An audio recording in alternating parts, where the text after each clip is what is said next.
A presumption of constitutionally presumption of constitutionality. Yan, nabubulol na ako. Ano tong presumption of constitutionality? So, it presumes na lahat ng batas na ginagawa o nile-legislate sumusunod sa 1987 Constitution. So, naalala niyo yung ibang mga groups, di ba?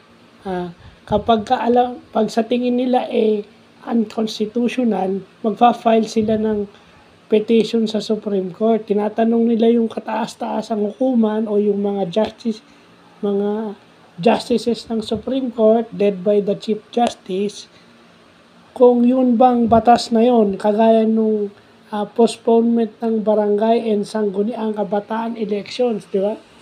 Batas na yon na ipopostpone magiging 2026 na, pero may mga grupo na kumo-question nun, lalo na si itong kilalang election lawyer na si Attorney Romy Macalintal, na bakit daw ipagpapaliban. So dun pala yan.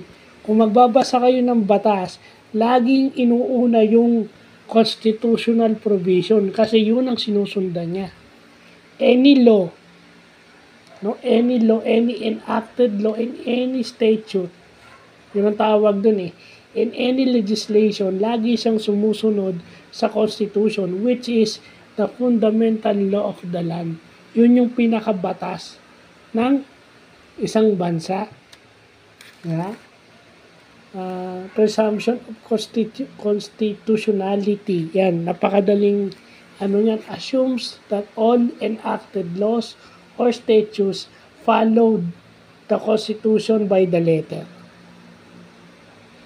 So, yun lang po.